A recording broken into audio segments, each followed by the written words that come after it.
Sekedar informasi untuk kawan-kawan semua yang ada di luar, silahkan masuk. Alhamdulillah materinya sudah ada.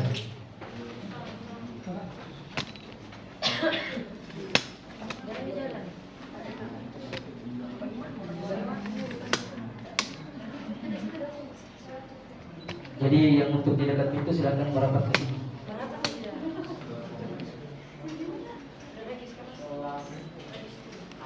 Ya, yang baru datang silahkan registrasi dulu.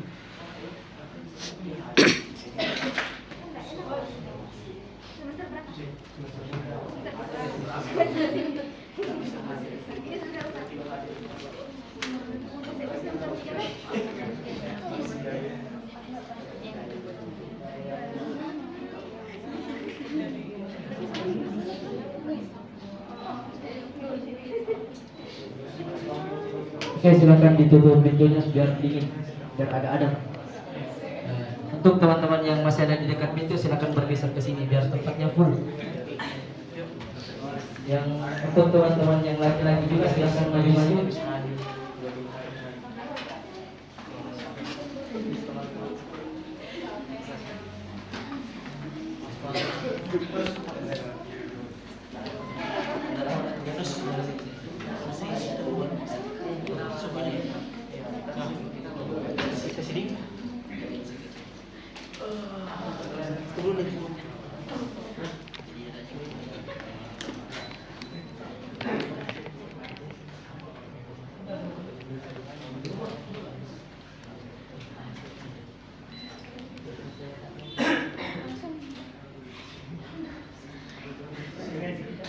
Bismillahirrahmanirrahim. Assalamualaikum warahmatullahi wabarakatuh. Waalaikumsalam warahmatullahi wabarakatuh. Alhamdulillahirabbil alamin. Allahumma shalli ala sayyidina Muhammad wa ala ali sayyidina Muhammad. Pertama-tama dan yang paling utama, marilah kita memanjatkan puja dan puji syukur kehadirat Allah Subhanahu wa taala. Karena berkat rahmat dan hidayah semata kita masih sempat berkumpul di tempat yang penuh mubarakah ini dengan agenda tarbiyah camp.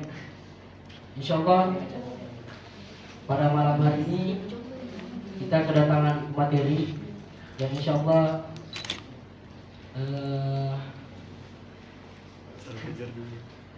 jadi saya bacakan sedikit tentang riwayat hidup beliau.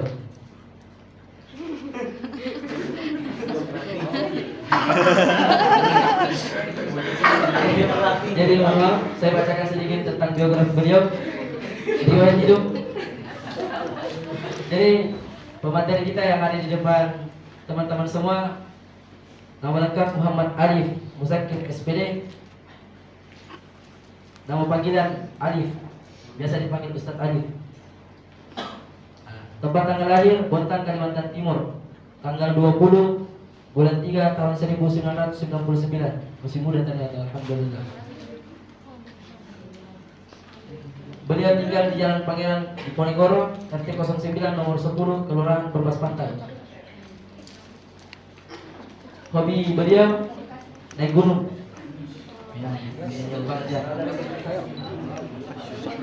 Bisa juga masuk hutan. Cita-cita pengusaha sukses dunia akhirat. Masya Allah. Ini riwayat pendidikan beliau. SD 003 BS Bontang Selatan, MTS DRI, SMA-nya Aman Bontang.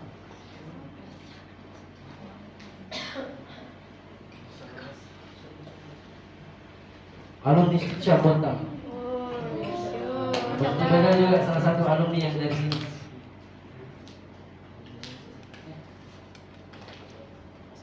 Jadi untuk mempersingkat waktu, saya langsung kasih ke beliau. Tafadhol.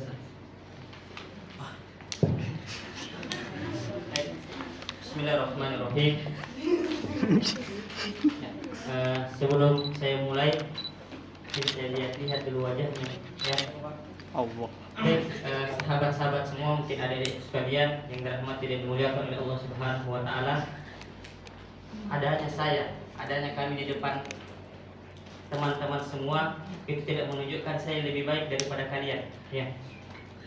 Melainkan menunaikan amanah, ya. Innallaha ya'murukum an tuwaddul amanah. Allah memerintahkan kepada kalian, mewajibkan kepada kalian untuk melakukan amanah. Dan pada malam hari yang berbahagia ini saya diamanahkan sama syekh kita. Ya. Siapa? Ustadz Alba untuk mengisi pada malam hari ini. Dan juga beranjak dari salah satu hadis baginda Nabi kita Muhammad SAW di dalam Kitabul Jami tentang hak seorang muslim. Apa kata baginda Nabi kita Muhammad SAW? Wa idzastansohaka fansohu. Jikalau di antara kalian ada yang meminta nasihat, maka nasihatilah. Dan yang meminta nasihat sama yang memberi nasihat tidak menunjukkan yang meminta nasihat itu lebih buruk. Ya. Bahkan adik-adik sekalian yang dirahmati dan dimuliakan Allah, jika sekiranya dosa itu mengeluarkan aroma bau, mungkin kalian tidak akan mau duduk di depan saya. Ya, apalagi saya lihat di sini, ya, ada juga imam saya. Siapa namanya? Saya salah satu jamaah Masjid As-Salam, Masjid Asy-Syuhada juga. Ini saya ini lain-lain rasanya duduk di depan sini, ya. Ada para hafiz Al-Quran, ada Alba. Ini juga imam duanya Masjid Asy-Syuhada. Selamat Hamid. Abdul Hamid. Jelas.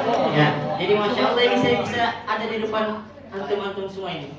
Ya, tapi ya karena begitu merupakan juga sabda Rasulullah SAW, balighu anni walau ayat, sampaikan dariku walaupun satu ayat. Baik, Bismillahirrahmanirrahim. Assalamualaikum warahmatullahi wabarakatuh. Waalaikumsalam warahmatullahi wabarakatuh. Innal hamdalillah nahmaduhu wa nasta'inuhu wa nastaghfiruh wa na'udzu billahi min shururi anfusina wa sayyiati a'malina. Man yahdihillahu fala mudilla lahu wa man yudlil fala hadiya lahu. Asyhadu an la ilaha illallah wahdahu la syarika lahu wa asyhadu anna nabiyyana Muhammadan abduhu wa rasuluh. Allahumma shalli wa sallim wa barik ala Muhammad wa ala alihi wa ashabihi wa man tabi'ahum bi ihsanin ila yaumil qiyamah. Qala Allah ta'ala fi kitabihil karim ba'da a'udzu billahi minasy syaithanir rajim. Allah. Ya ayyuhalladzina amanu taqullah. Ya ayyuhalladzina amanu taqullaha wa qulu qawlan sadida yuslih lakum a'malakum wa yaghfir lakum dhunubakum wa man yuti'illaha wa rasulahu faqad faza fawzan 'azima.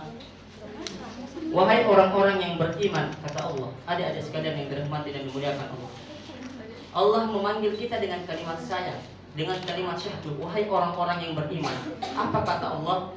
Bertakwalah kalian kepada Allah, tunduk dan patuhlah hanya kepadanya, serta ucapkanlah ucapan yang benar.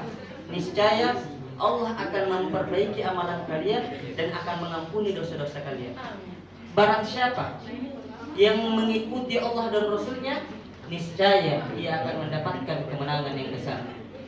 Wa qala ta'ala, ya ayyuhan nasu taqu rabbakumul ladzi khalaqakum min nafsin wahidah wa khalaqa minha zawjaha wa batha minhuma rijalan katsiran wa nisaa wattaqullaha alladzi tasaaluna bihi wal arham innallaha kana 'alaikum raqiba wahai sekalian manusia, bertakwalah kalian kepada Allah.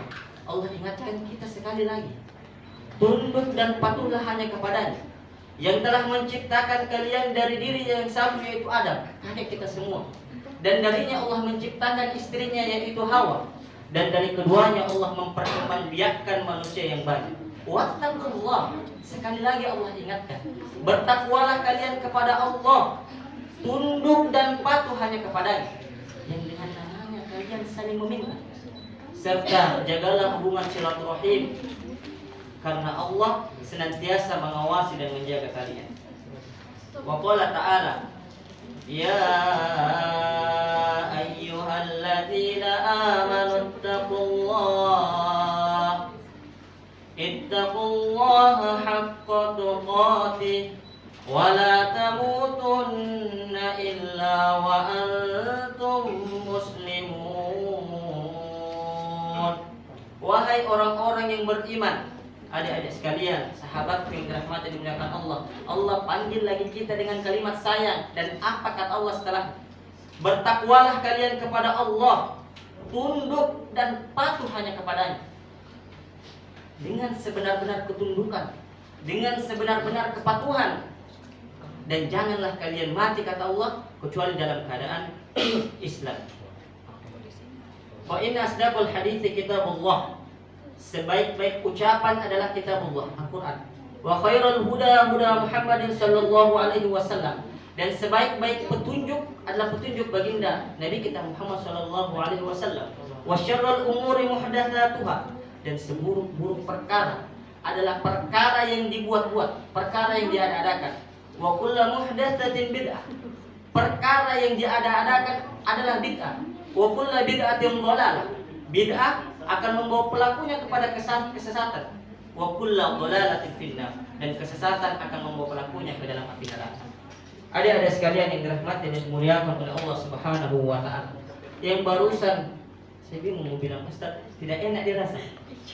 Saya yang barusan kami sampaikan itu dikenal dengan istilah khutbah hajat, yang senantiasa baginda Nabi kita Muhammad sallallahu alaihi wasallam ucapkan, sampaikan tatkala mengawali khutbah-khutbah, mau khutbah Jumat, mau khutbah Idul Fitri, maupun khutbah Idul Adha. Bahkan baginda Nabi kita Muhammad sallallahu alaihi wasallam tatkala ingin memotivasi para sahabat di kancah-kancah peperangan, beliau mengajak untuk bertakwa kepada Allah, tunduk, patuh kepada Allah. Kenapa? Insya Allah nanti kesimpulannya, klimaksnya, puncaknya nanti pada akhir ceramah. Apa sebenarnya buah daripada ketakwaan? Insya Allah sesuatu yang manis, ya, tapi tidak menyebabkan diabetes. Ya. Baik adik-adik sekalian yang dirahmati dan dimuliakan Allah.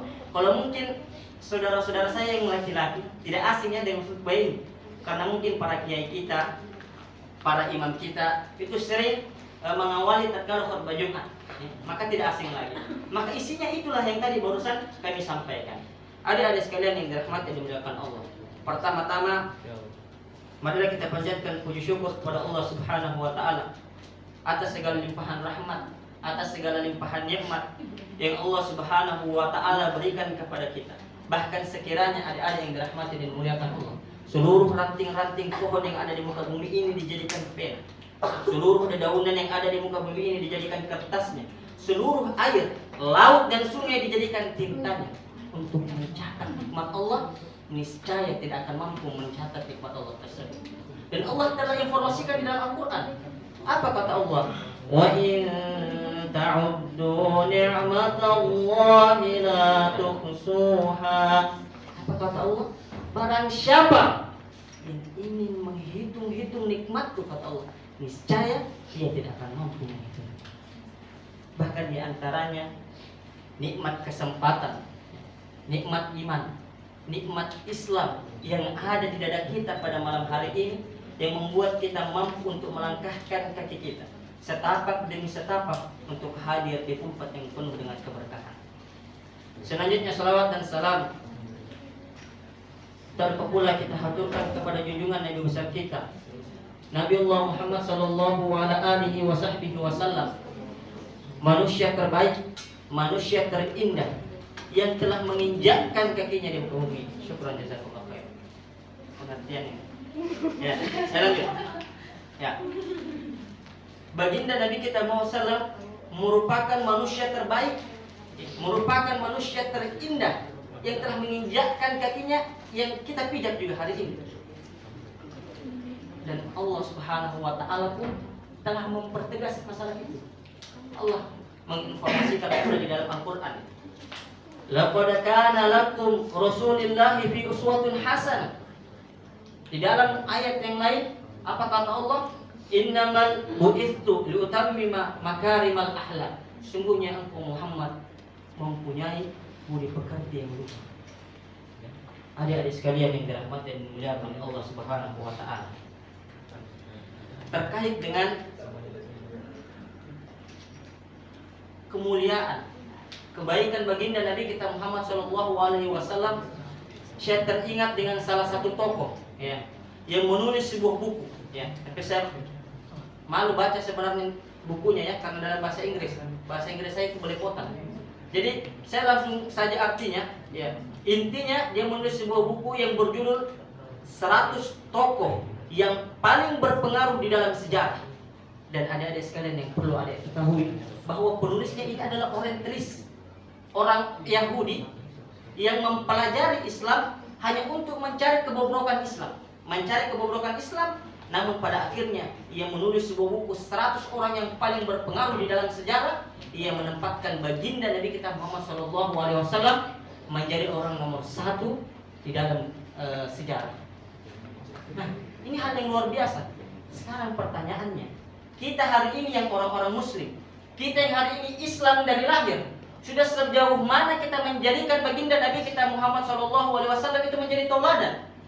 Sudah sejauh mana kita menjadikan baginda Nabi kita Muhammad sebagai qudwah di dalam kehidupan kita?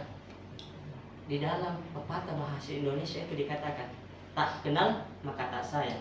Pertanyaannya, apakah kita sudah mengenal baginda Nabi kita Muhammad SAW? Kalau kita belum kenal, lantas bagaimana kita ingin menyayangi beliau? Yang kita mengharapkan syafaat kelak di yaumul akhir, sementara kita tidak tahu siapa keluarganya. Kalau mungkin saya tanya di sini satu-satu, ada berapa anaknya Nabi? Ada berapa yang laki-laki? Ada berapa yang perempuan? Siapa namanya? Ada berapa istrinya? Siapa namanya? Mungkin kita lebih mengenal aktor Korea, mungkin kita lebih mengenal pemain bola. Mana baginda Nabi kita Muhammad SAW yang kita harapkan syafaatnya di yaumul akhir? Tidak perlu kita jawab. Kalau kita tidak tahu hari ini, pulang buka Google. Siapa baginda Nabi kita Muhammad SAW? Kalau perlu cari buku yang ditulis oleh orang Yahudi. Ditulis namanya Michael Hart ya. Saya tidak tahu ini ucapan saya benar atau tidak, karena namanya orang Inggris lah. Tapi itu pelajaran hari ini. Mungkin kalau kita disebut pemain Barcelona, MU, kita hafal mungkin yang laki-laki, mungkin yang perempuan aktor Korea. Tapi coba saya tanya, siapa Ummul Mukminin? Siapa Aisyah radhiyallahu anha yang akhirnya lahir berapa ribu hadis sampai pada kita hari ini? Kita mungkin tidak kenal. Adik-adik sekalian yang dirahmati dan dimuliakan oleh Allah Subhanahu wa taala.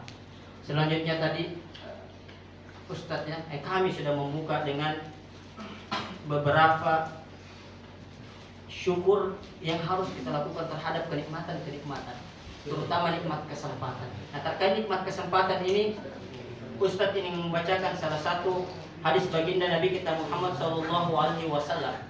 Apa kata baginda Nabi kita Muhammad SAW? Siapa orang ini?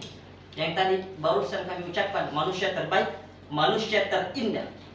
Selain Allah abadikan di dalam Al-Quran, juga diakui oleh orang-orang non-Muslim. Apa kata baginda Nabi kita SAW? Ibtanim khamsan qabla khamsin. Manfaatkan 5 perkara sebelum 5 perkara. Apa kata baginda? Syababaka qabla haram. Manfaatkan waktu mudamu sebelum datang waktu tuamu.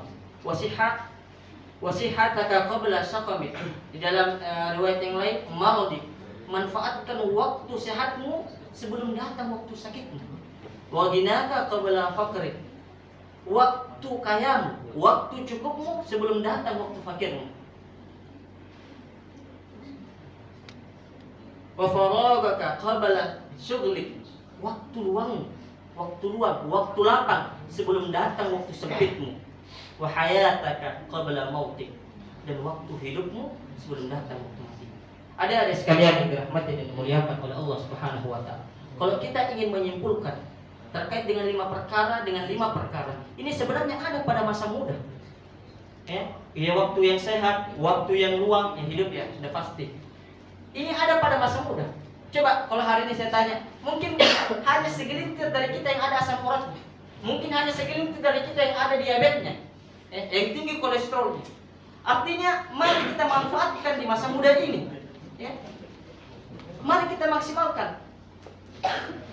Bahkan Rasulullah SAW memotivasi di dalam hadis yang lain. Apa kata baginda Nabi kita Muhammad SAW? Sab'atun yudhilluhumullahu fi dhilli. Ada Ustaz Fadil. Kita Ustaz.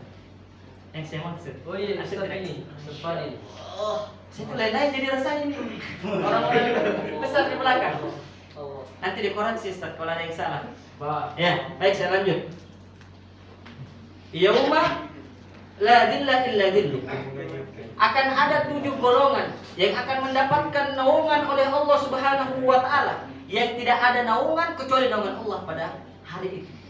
Apa kata Nabi sallallahu? Wal imamun adil, pemimpin yang adil. Tapi ini bukan menjadi saksi bahasan kita. Yang selanjutnya, wasyabun nasya bi ibadatillah, pemuda yang tumbuh di dalam beribadah kepada Allah Subhanahu wa taala. Adik-adik sekalian yang dirahmati dan dimuliakan oleh Allah Subhanahu wa taala. Ya. Kalau hari ini kita melihat bapak-bapak, ya, kakek-kakek itu azan pergi ke masjid, itu biasa.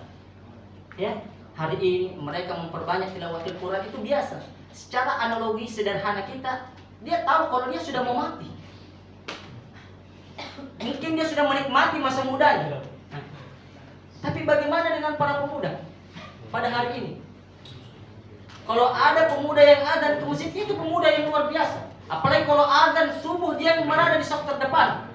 Maka saya mengajak adik-adik sekalian semua pada hari ini, jadilah kita pemuda-pemuda yang luar biasa. Ya, jangan jadi pemuda-pemuda yang biasa. Nah, terkait masalah pemuda ini, saya teringat dengan salah satu cuplikan video seorang alim. Ya, dalam cuplikan itu dia menceritakan kisah seorang pemuda Muslim dan pemuda Yahudi. Mereka bertemu di salah satu fakultas yang ada di Amerika. Di dalam kisah ini diceritakan, pemuda itu kepada pemuda Yahudi ini mengatakan, wahai anda orang-orang Yahudi, anda hari ini masuk ke Palestina. Kami memang tidak bisa berbuat apa-apa, tapi ada salah satu sabda baginda Nabi kita Muhammad SAW, kelak kita akan memerangi kalian. Bahkan sampai-sampai ketika kalian bersembunyi di belakang batu, kalian bersembunyi di belakang pohon, batu dan pohon akan berkata, wahai orang Muslim, di belakang saya ada orang Yahudi, maka kejar dan bunuh dia. Tiba-tiba orang Yahudi tertawa. Kenapa ada sekalian? Kenapa mereka tertawa? Apa kata orang Yahudi? Apa yang kau sampaikan itu kami sudah tahu. Tentang sabda baginda Nabi Anda Muhammad SAW akan memerangi kami. Tapi pemuda-pemuda Muslim, orang-orang Muslim yang akan menyerang kami bukan seperti Anda, tapi mereka yang sholat subuhnya seperti sholat Jumat. Bagaimana kondisi hari ini? Coba kita tarik fakta di lapangan. Hitung berapa jumlah kalian dan berapa jumlah laki-laki yang ada nongkrong di kafe. Mungkin azan tidak pergi ke masjid. Itu fakta di lapangan hari ini. Nah, sekarang pertanyaannya, hari ini kita mau bilang kita berjaya Islam, hari ini kita mau menang, kita mau disegani. Lihat kualitas kaum muslimin hari ini, lihat pemudanya hari ini. Azan belum tentu ke masjid, mungkin sibuk dengan gadgetnya. Apa? Mabar. Hadis tahu. Mabar. Ya, bukan tidak boleh ya, jangan sampai dipelintir nanti bilang ini Ustaz larang. Bukan dilarang. Tapi kita ini mau jadi pemuda Muslim yang luar biasa, ingin mendapatkan naungan di yaumul akhir nanti. Baik adik-adik sekalian yang dirahmati dan dimuliakan oleh Allah Subhanahu wa taala. Ini album berapa jam waktunya?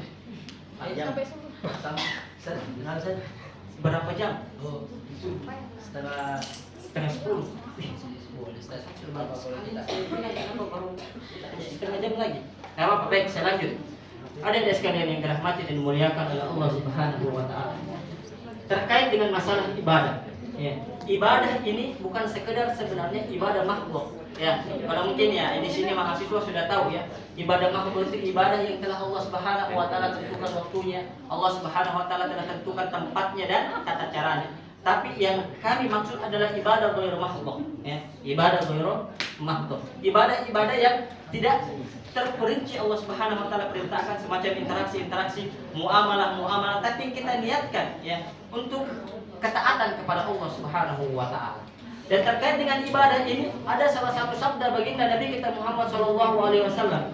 Beliau bersabda, "Talabul ilmi fardhatun ala kulli muslim."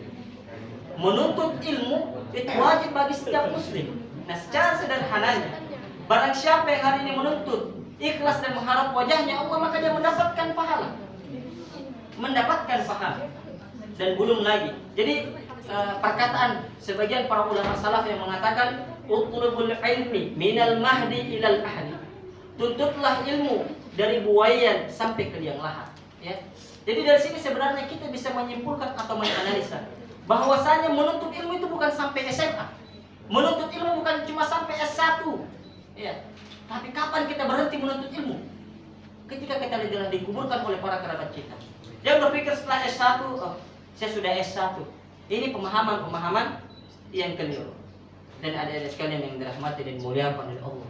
Satu hal, ya, faedah dari baginda Nabi kita Muhammad SAW yang ingin sampaikan pada malam hari ini.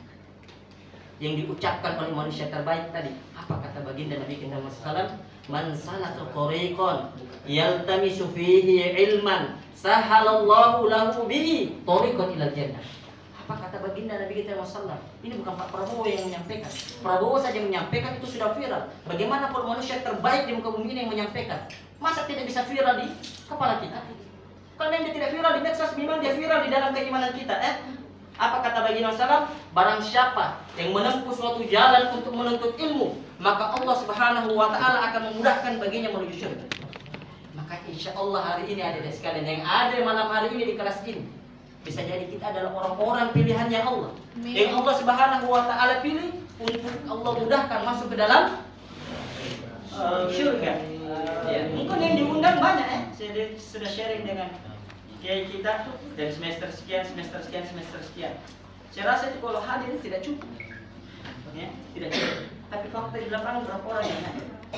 Ya, tapi kita berhusnuzon ya kepada mereka mungkin ada kesibukannya, mungkin ada yang sakit dan lain sebagainya. Adik-adik sekalian yang dirahmati dan dimuliakan oleh Allah Subhanahu wa taala. Di awal-awal juga kami sempat memotivasi terkait dengan nikmat iman dan nikmat Islam. Nah, ini saya ingin angkat sebuah kisahnya Sufyan Ats-Tsauri, Amirul Mukminin fil Hadits. Ya. Saya rasa ini nama ini tidak asing lagi ya di telinga kita. Amirul Mukminin fil Hadits Sufyan Ats-Tsauri. Di dalam kisahnya di penghujung hidupnya beliau sempat sakit. Ya, sempat sakit terbaring. Ya, sama seperti kita hari ini. Tatkala mungkin ada kiai kita, mungkin guru kita yang sedang sakit, kita akan datang kepadanya untuk menjenguk. Ketika para murid-muridnya ini sedang menjenguk dia, menjenguk kiainya ya, Sufyan Ats-Tsauri rahimahullah, tiba-tiba Sufyan Ats-Tsauri itu meneteskan air mata. Ketika dia meneteskan air mata, maka muridnya bertanya, "Wahai imam, wahai kiai, kita sekarang wahai ustaz, wahai guru, apa gerangan yang membuat anda ini menangis? Apakah anda teringat dengan dosa-dosa anda dulu?"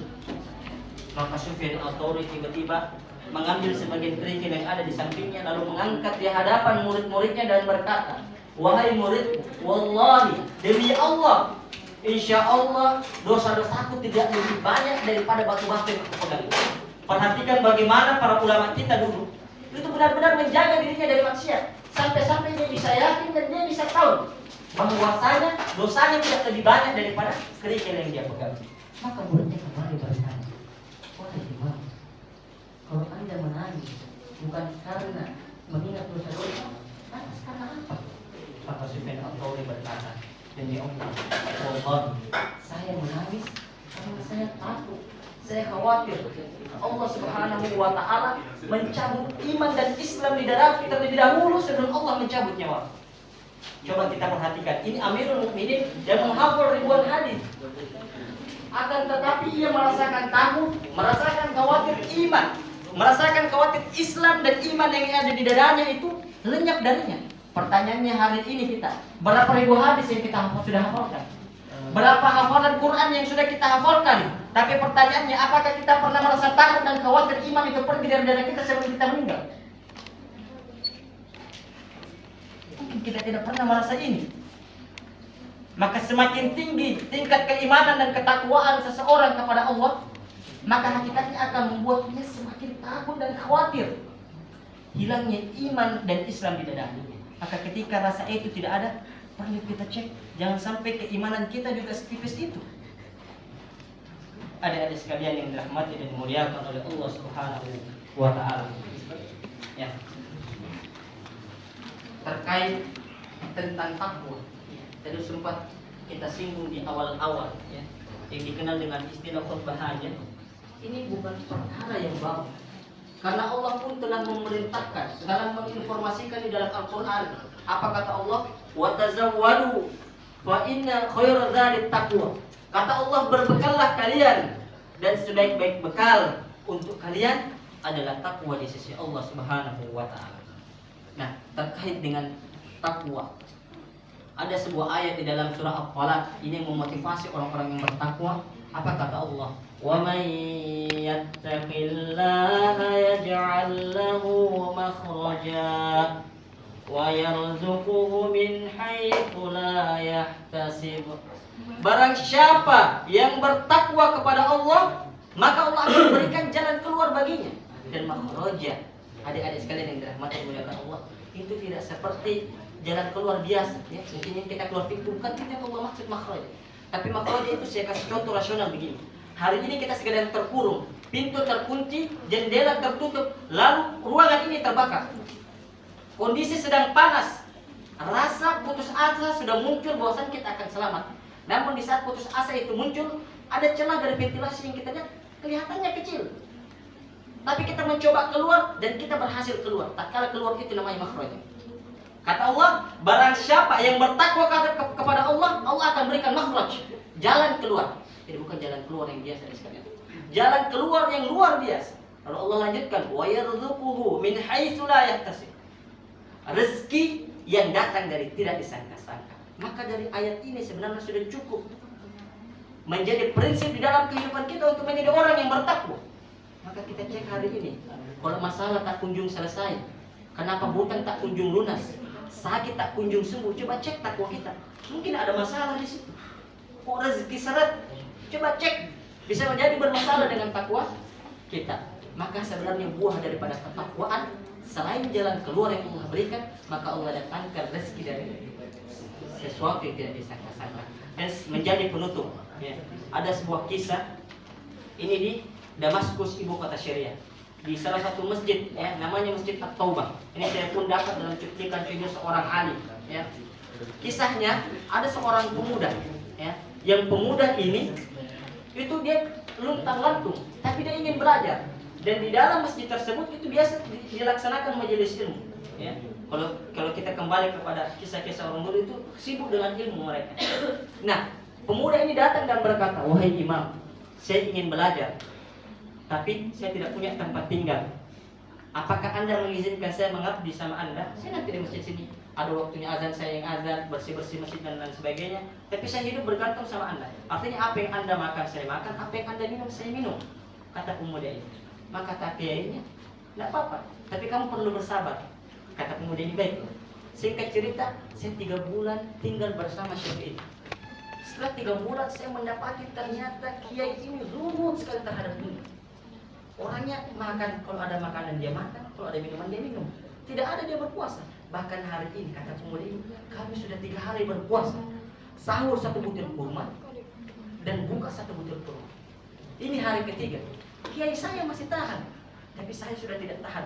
Sampai-sampai saya membungkukkan kata badan saya untuk menekan perut agar menghilangkan rasa lapar yang ada di perut saya, kata pemuda ini. Dan di saat gundah dan gelisah datang, karena kelaparan, tiba-tiba bisikan syaitan itu datang. Dia bilang, wahai pemuda, sekarang sudah halal bagimu untuk mencuri makanan. Mau bagaimana? Bergantung sama burung tidak punya makanan. Curi saja makanan, minimal ada sepotong roti, kamu makan, selesai. Kata pemuda ini, maka singkat cerita, karena saya sudah tidak bisa dengar lagi kajian, saya akhirnya terhasut untuk mencuri makanan di samping masjid, di rumah yang ada di samping masjid. Katanya saya manjat. Padahal saya manjat di rumah pertama yang mendapati ada 3 orang wanita yang sedang menenun kulit domba, yang tersingkap orangnya.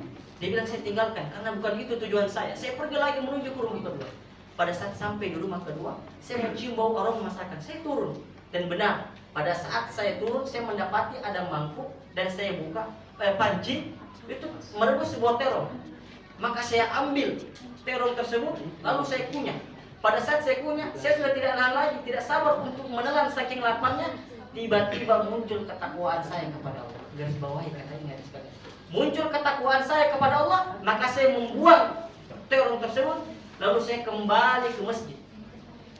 Kajian masih berlangsung, tapi karena saking laparnya saya tidak bisa dengar apa yang disampaikan oleh guru saya. Pada saat selesai kajian, tiba-tiba ada seorang wanita datang, kuat, menghampiri saya, tampak berbicara dengan serius. Ketika selesai berbicara, tiba-tiba saya kayak sedang mencari orang. Ternyata dia sedang mencari saya ada di pojokan. Maka dia panggil saya, wahai anak muda, kemarilah. Maka saya datang. Ketika saya sampai di hadapan beliau, maka beliau mengatakan, wahai anak muda, apakah anda mau menikah? Saya diam. Ditanya kedua kali lagi, wahai anak muda, apakah anda mau menikah? Saya diam. Sampai ditanya yang ketiga kali, wahai anak muda, apakah anda mau menikah? Saya diam. Lalu saya berkata, wahai imam, hari ini setelah saya bergantung kepada Allah, saya bergantung sama anda. Bagaimana mungkin saya mau menikah? Saya mau kasih makan apa istri serta hari ini kita sama-sama kelaparan tidak makan.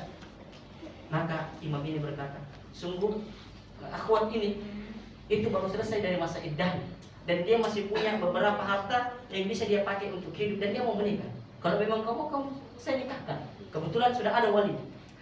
Maka kemudian ini mau tidak ada jalan lain.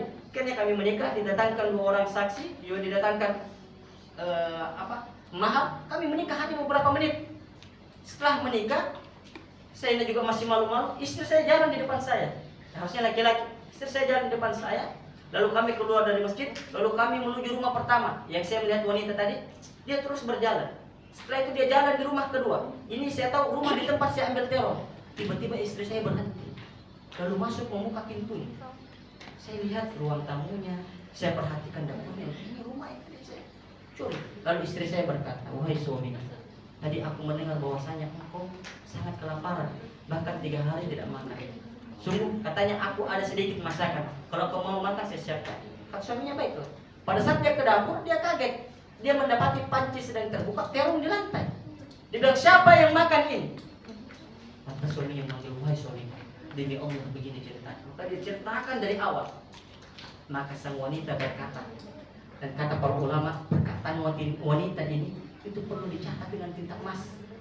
Katanya, wahai suami, lihatlah, tatkala engkau meninggalkan sesuatu yang haram karena Allah, maka Allah jadikan makanannya, pancinya, rumahnya, bahkan pemilik rumahnya sekarang menjadi miliknya. Apa kata Allah? Wa may yattaqillaha yaj'al lahu makhraja. Barang siapa yang bertakwa kepada Allah, Allah akan berikan jalan keluar. Wa yarzuquhu min haitsu la yahtasib. Dan Allah datangkan rezeki dari yang tidak disangka-sangka. Baik adik-adik sekalian yang dirahmati dan dimuliakan oleh Allah Subhanahu wa taala. Mungkin demikian yang dapat kami sampaikan. Apabila ada kebenaran, maka sejatinya datangnya dari Allah Subhanahu wa taala. Namun apabila ada kesalahan dan kekeliruan, maka datangnya dari kami pribadi yang tak luput dari kesalahan, dan kami pun beristighfar kepada Allah. Astagfirullah. Dan kami cukupkan dengan sama-sama membaca doa kafaratul majelis. Subhanallahumma wa bihamdik, asyhadu an la ilaha illa anta, astaghfiruka wa atubu ilaik. Wassalamualaikum warahmatullahi wabarakatuh.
Teman-teman yang berbahagia, kira tadi masih lama Ustaz, jadi saya ambil kipas soalnya saya keringatan ya.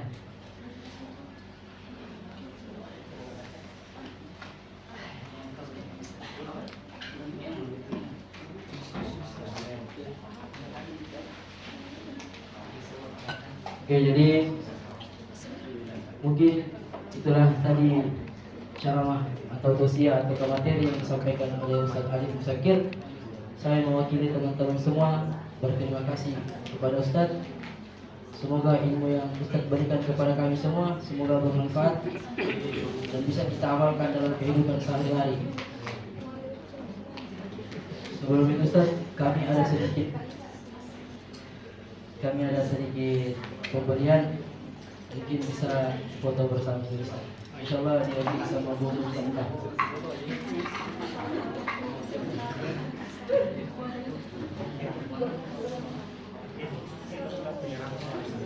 Ya, mohon silakan di depan. Tolong kawan-kawan dokumentasi, silakan. Kameranya.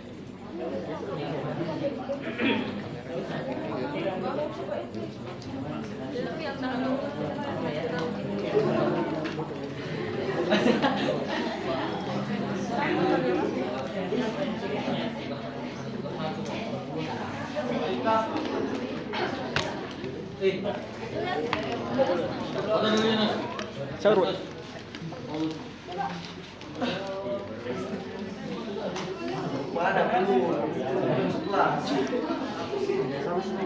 Jadi ini salah satu pilihan untuk silakan maju.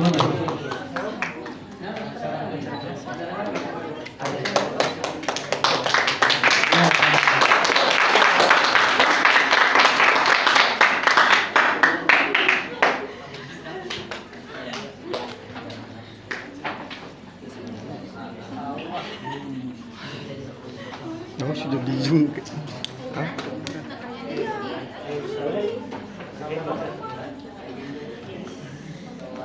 Jadi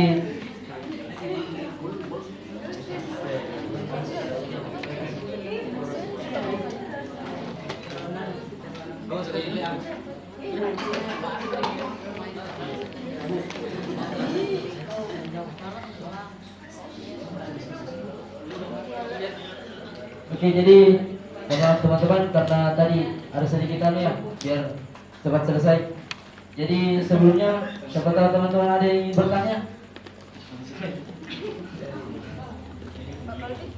Jadi siapa tahu ada teman-teman dari teman-teman yang laki-laki perempuan yang ingin bertanya tentang materi tadi Ustaz.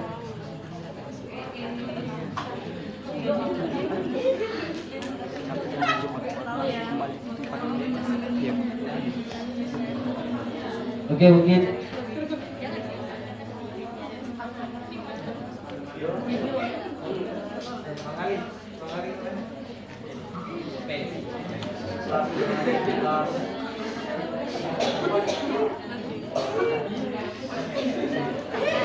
oke, Ustaz, silakan.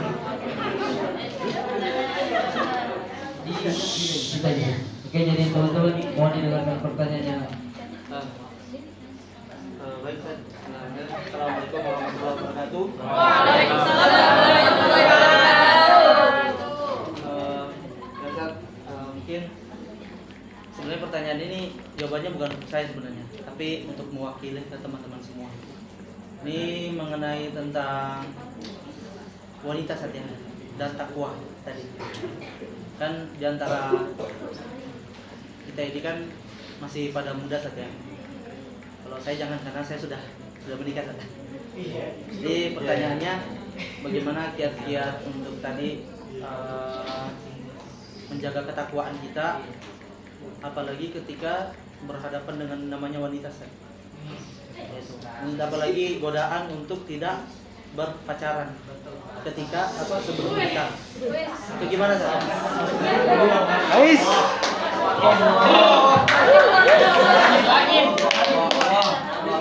Gini saja Sar pertanyaannya.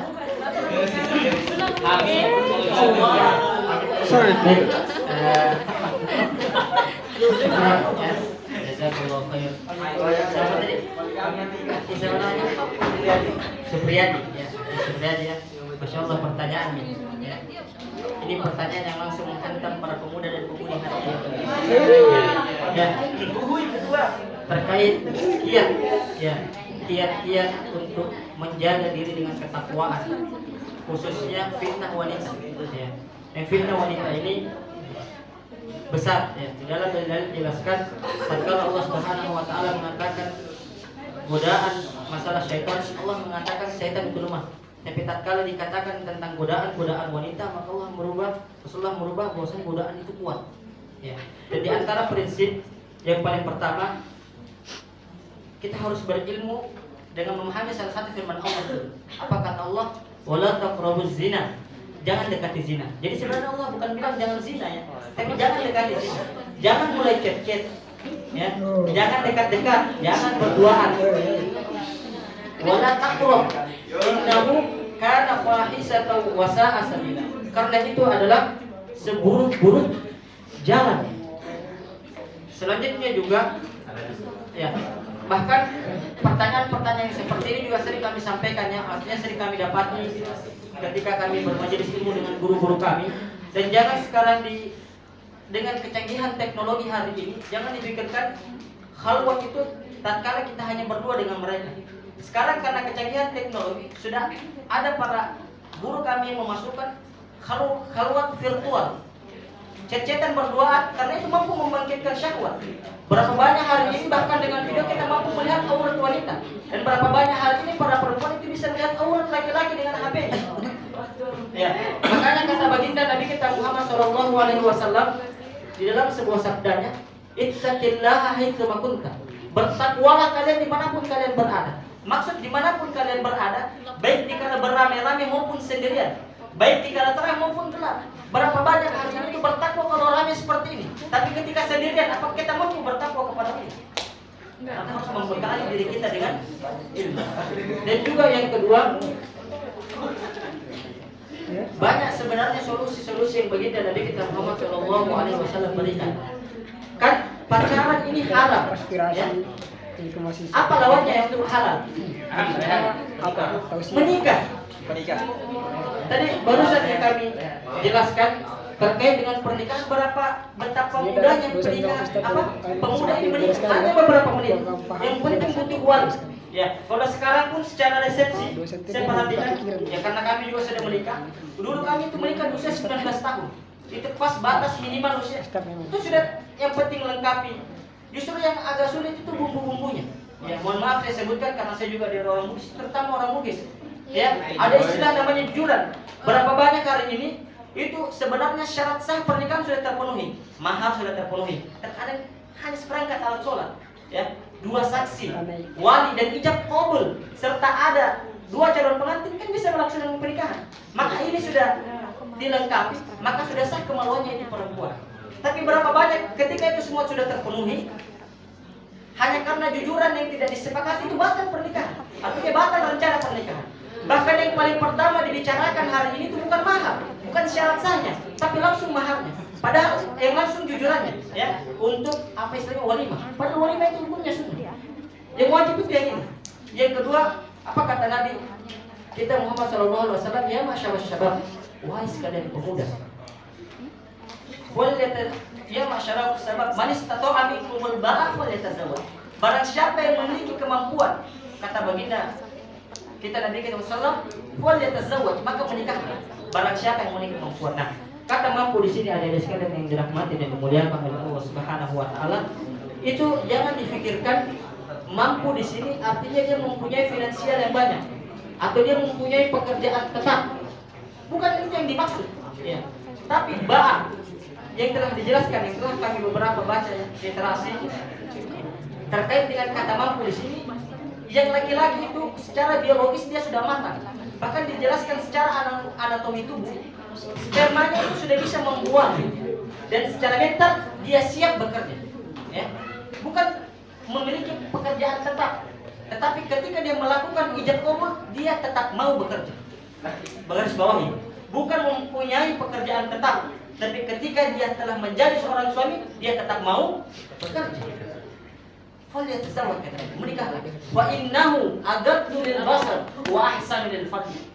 Karena menikah itu akan menjaga pandangan dan akan menjaga kemaluan.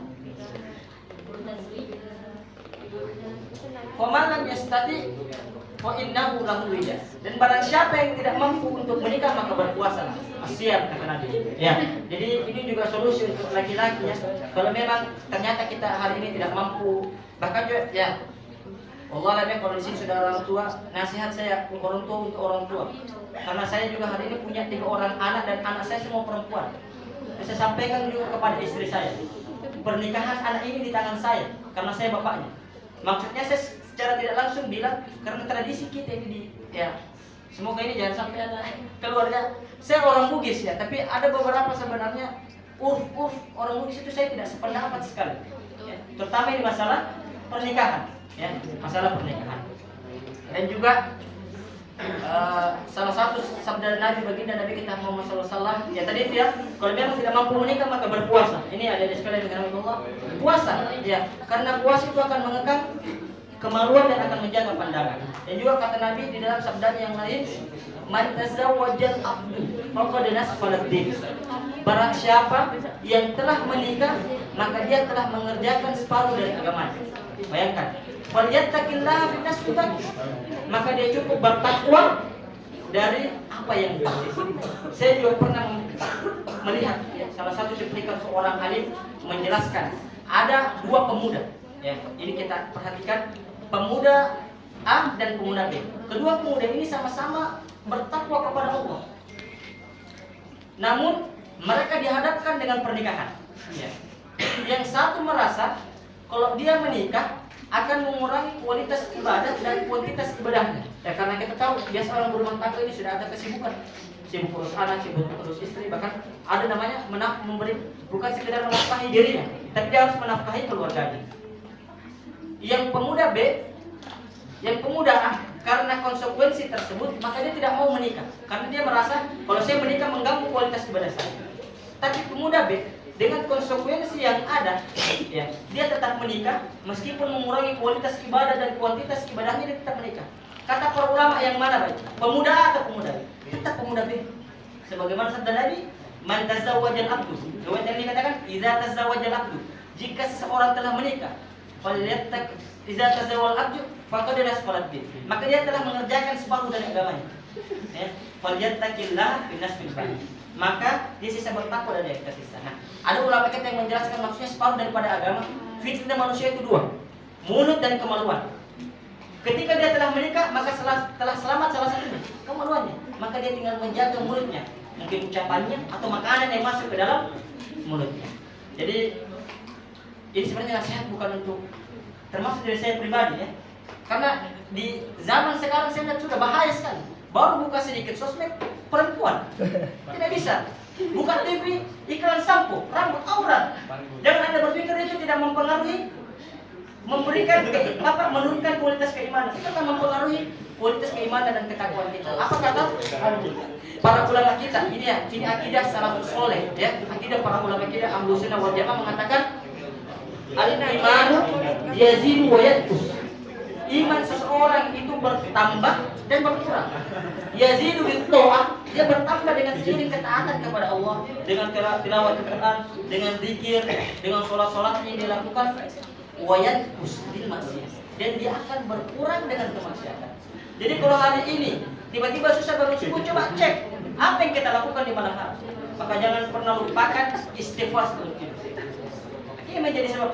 Jadi kalau hari ini ada yang susah bangun subuh, susah sholat malam, itu coba cek, bisa jadi ada dosa kita itu. Karena itu menjadi indikasi turunnya keimanan kita kepada Allah. Ya, mungkin itu ya yang bisa saya jawab. Sebenarnya banyak saya lihat ini orang-orang hebat di hadapan saya, mungkin bisa dikoreksi. Ternyata baru yang pertanyaan, satu saya tidak bisa jawab ini. Ya, demikian. Assalamualaikum warahmatullahi wabarakatuh. Waalaikumsalam warahmatullahi wabarakatuh. Terima kasih Ustaz. Tamparannya ya. Tertampar kita dengan ucapannya Ustaz ya. Hati-hati, memang sekarang itu sosial media dong.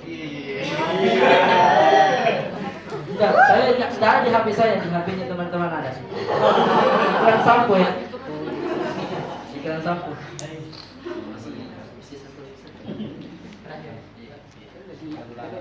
Ya, jadi terakhir untuk perempuan kayaknya, karena yang laki-laki sudah. Terakhir untuk perempuan satu pertanyaan. Silakan.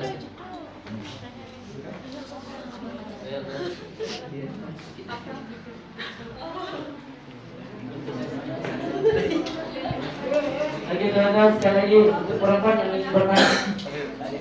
Ini pertanyaannya bebas. Oh, silakan Bu. Silakan. Oh,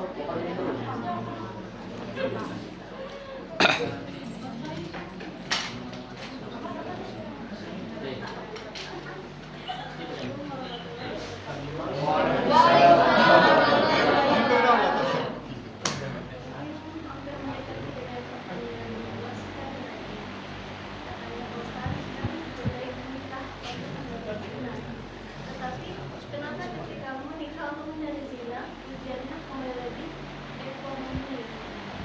Katanya menikah akan membuka rezeki, tapi kebanyakan menikah rezekinya semakin sulit. Itu gimana? Akhirnya ujung-ujungnya perceraian yang lebih tinggi di tengah-tengah agama. Akhirnya itu.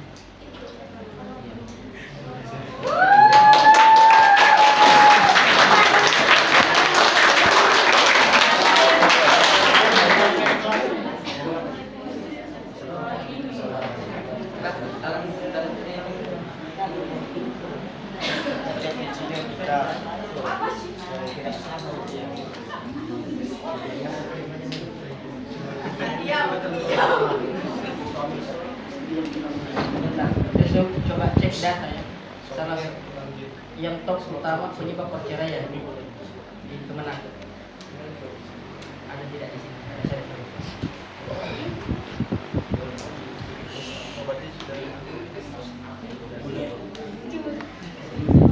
Sebentar ya.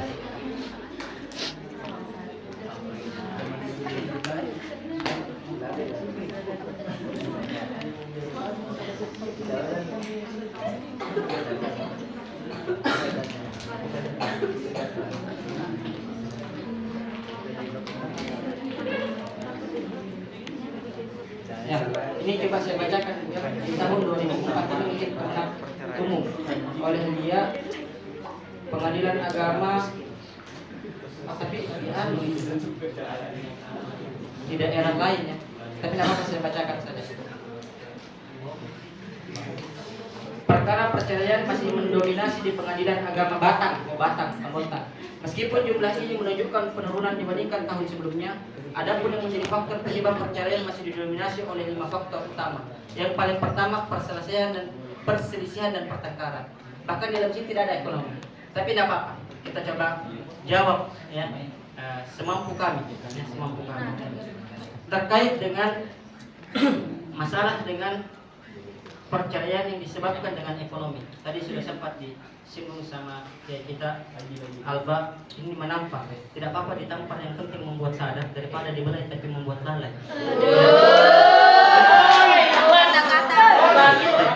Masalah pernikahan ini sebenarnya banyak sebab ya, banyak sebab.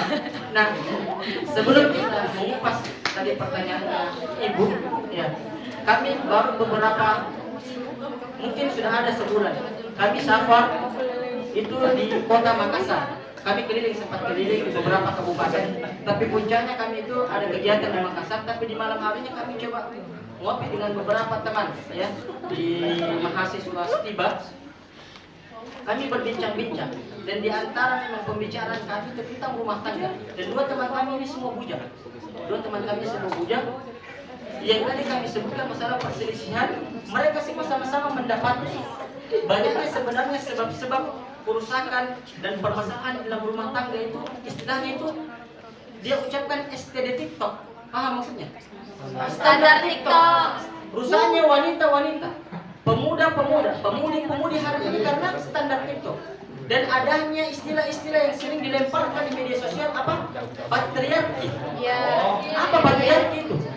Cuma ini saya sampai bingung ketika saya bercerita. Semoga ini saya tidak ujub ya, di hadapan saya sampaikan. Saya sering berumah tangga, saya sudah menikah kurang lebih. Saya menikah itu tahun 2018. Artinya berapa tahun? Coba kurang itu. 8 tahun. 8 tahun kurang lebih pernikahan kami. Ya. Tapi alhamdulillah terkait dengan kesetaraan gender yang sering digaungkan. Ini biasanya wanita ya. Dan istilah-istilah patriarki. Kenapa suami harus disiapkan makanannya ketika pulang? Kenapa suami harus dilayani? Kenapa dan kenapa? Tadi di awal kita sudah singgung. Laqad kana lakum Rasulillahi fi uswatun hasanah. Sesungguhnya di diri Rasulullah itu ada teladan dan ada uswah. Terkait dengan rumah tangga, coba kita lihat bagaimana rumah tangga baginda Nabi kita masalah. Ada seorang sahabiat, ini saya mau singgung masalah patriarki. Itu bertanya kepada baginda Nabi kita Muhammad dan berkata, "Wahai Nabi, saya ingin menikah, tapi saya ingin tahu apa haknya suamiku." Maka baginda Nabi kita Muhammad menjawab, "Apabila suamimu dadanya terluka dan bernanah, engkau membersihkannya dengan lidahmu, kamu belum melaksanakan kewajibanmu kepada suami." Bayangkan bagaimana kedudukannya suami. Wahai para wanita, kedudukannya para suami di hadapan perempuan.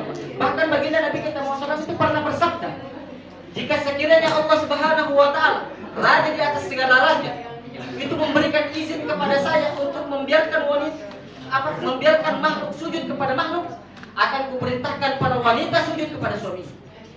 Bukan anak kepada bapaknya, bukan anak kepada ibunya, atau mungkin bawahan kepada bosnya. Tapi apa kata baginda SAW?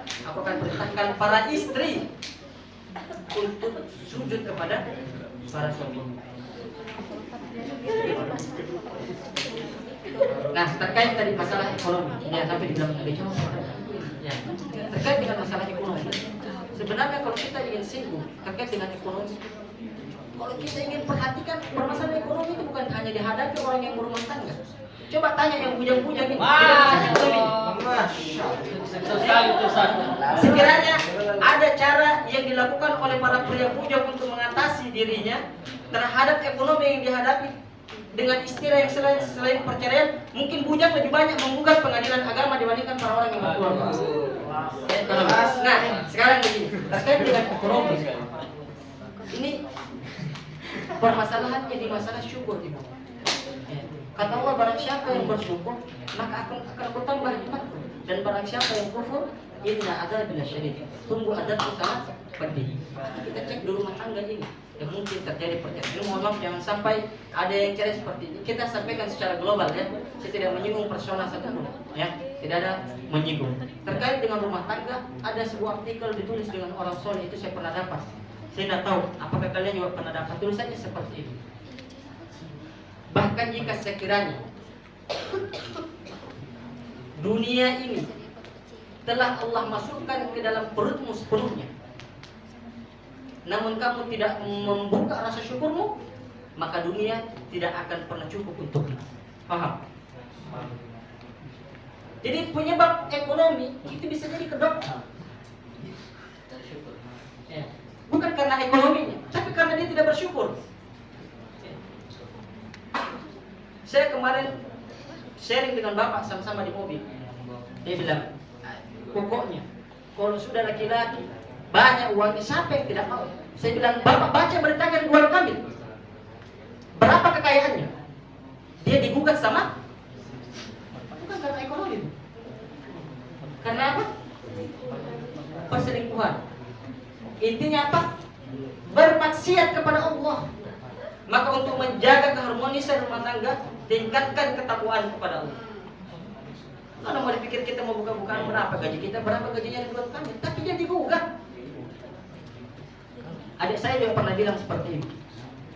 Dia bilang, pokoknya perempuan itu dia harus kuliah tinggi supaya dia tidak diinjak-injak sama suaminya dan suaminya takut tinggalkan dia. Dia bilang, emang mau kuliah kan? Iya, mau kuliah S1. Kau kuliah S1, suamimu istrimu S2. Bagaimana? Diceraikan atau tidak? Ceraikan. Ini pola pikir yang salah. Pola pikir yang keliru dan salah. Jadi sebenarnya terkait tadi masalah ekonomi. Ya. Ini saya baca di Batam bahkan tidak ada masalah ekonomi satupun. Allah alam kalau ibu dapat data. Nah seperti itu. Itu saya dapat tulisan dari orang soleh ya. Saya dapat salah satu tulisan dari orang soleh seperti itu. Dibilang bahkan jika seluruh dunia ini telah menjadi miliknya, tapi dia tidak membuka pintu syukurnya, maka tidak akan pernah memenuhi kebutuhan kita hadapi hari ini. Orang-orang yang korupsi itu bukan mereka yang tidak punya uang ada sekalian. Mereka yang banyak uangnya. Tapi mungkin demikian yang dapat kami jawab.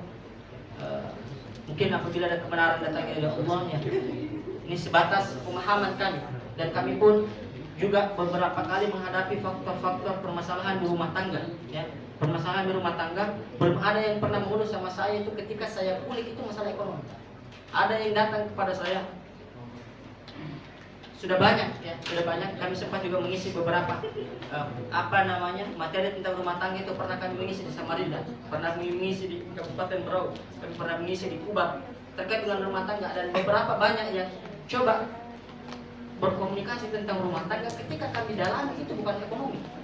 Saya kasih contoh salah satu kasus ya, salah satu kasus ada itu ketika saya coba korek dia benar-benar sampai merasa jenuh ya, dengan suaminya. Ini wanita ya yang mengadu jenuh dengan suaminya karena dia masih kerabat dengan istri. Itu bukan karena ekonomi ya. Disebabkan suaminya itu jarang berkomunikasi dengan dia, jarang berinteraksi. Nah dari sini kita pahami betapa pentingnya komunikasi dan interaksi di rumah tangga. Ini kan sebabnya perceraian tadi di sini pertikaian karena komunikasi yang tidak bagus. Ada juga yang saya dapati itu yang terkait ini sebenarnya istilah patriarki. Ini ada sekalian kita jangan sampai menjadi wanita-wanita seperti ini. Bahkan ada tulisan seorang wanita begini, jangan pernah menjadikan seorang suami yang mengidamkan calon istri itu seperti ibunya. Ini pemahaman yang keliru ya. Kenapa bisa? Justru ketika dia mengidamkan ibunya itu sesuatu yang mulia. Kenapa kita tidak mau menjadi? Harusnya kita yang mencoba beradaptasi supaya kita bisa menjadi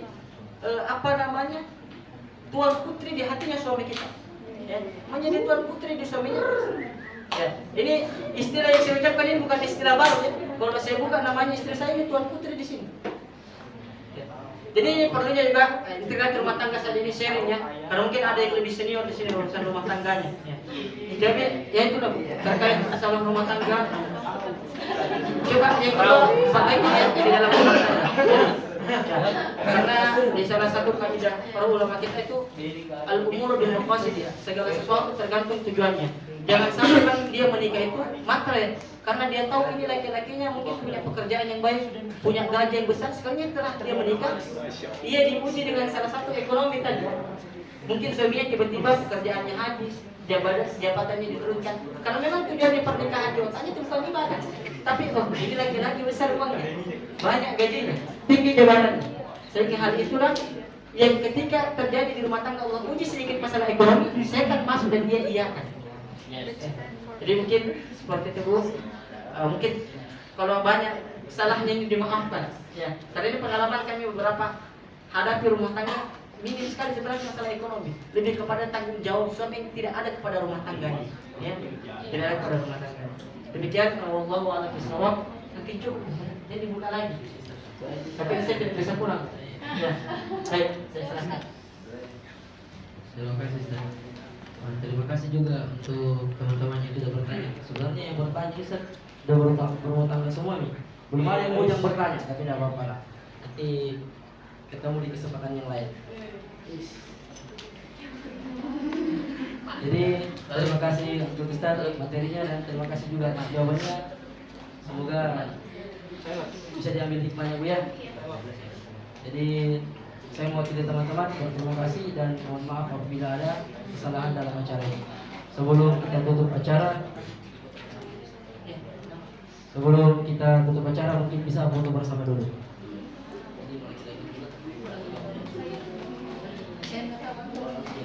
Jadi untuk teman-teman mungkin laki-laki dulu deh. Laki-laki dulu yang foto, habis itu kita gabung. Ya mungkin biar cepat.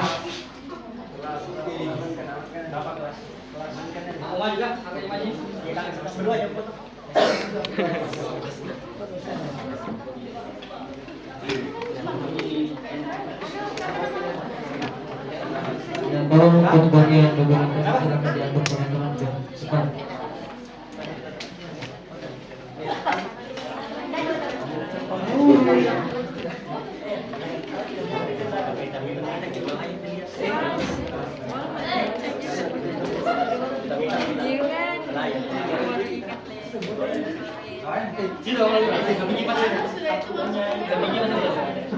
Ayo coba kan. Ansur udah ikut kah? Sini. Sana. Wah, kayaknya enggak jadi nih, Bro. Mungkin ada di depan tuh. Bagi dua, ada baris. Masih dong. Dua baris, sedangkan baris. Iya.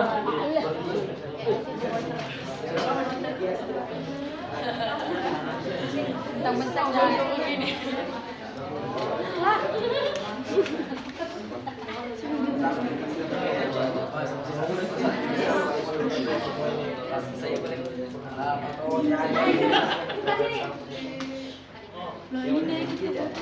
Ya sokap lah ikut kan? Sana itu ada. Apa bilang apa? Satu, dua, tiga, tiga ya, satu. Satu,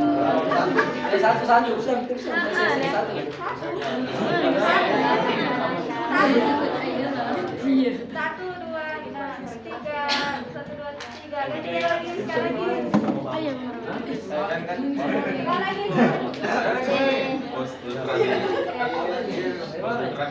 Jempol. Bebas. Satu, dua, tiga.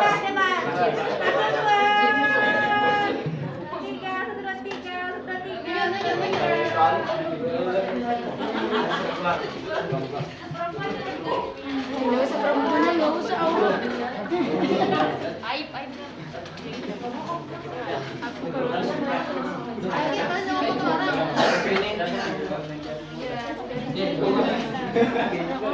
Jadi untuk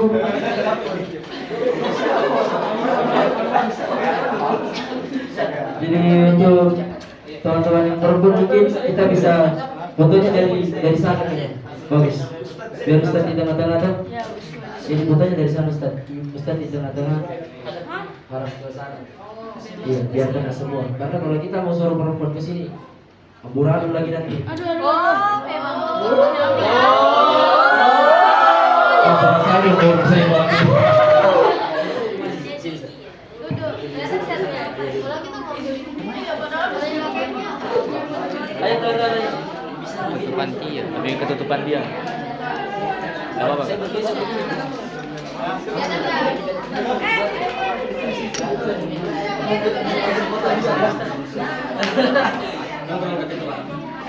Yang di belakang tiang kalau mau kena bisa geser. Satu-satu ya.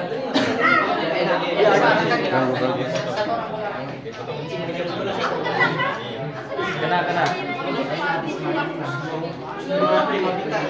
Satu, dua,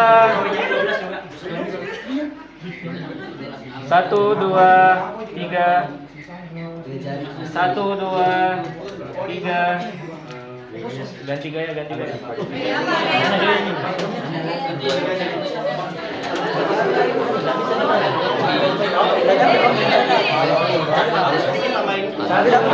Dua, tiga.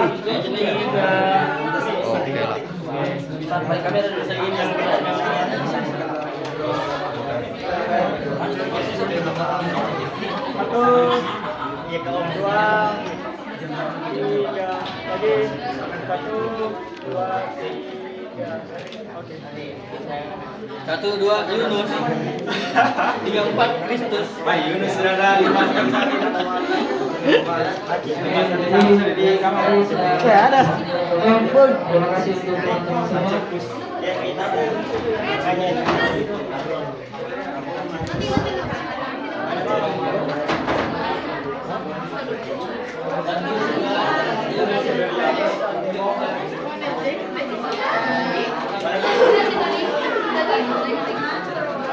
Oke, jadi mari kita bersama-sama tutup dengan banyak pertemuan majelis.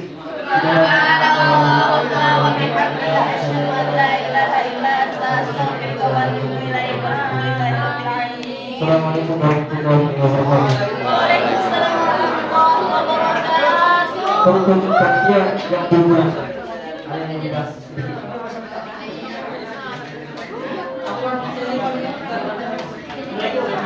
Waalaikumsalam.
Nggak ada sih sebenarnya.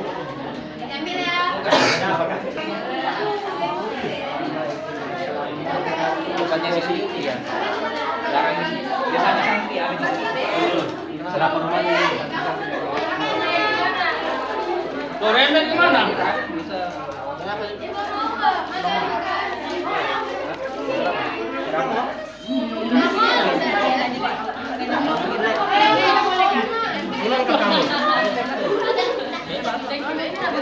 Ada sahabat.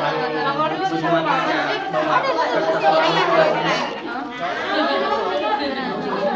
Kado apa aja ini? Barang Pak bilangnya.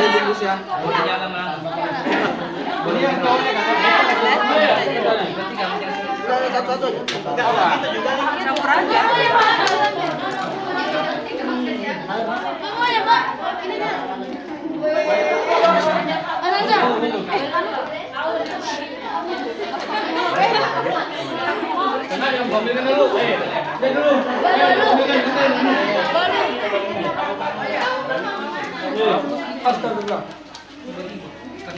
Kamu jangan gope. Apa sih?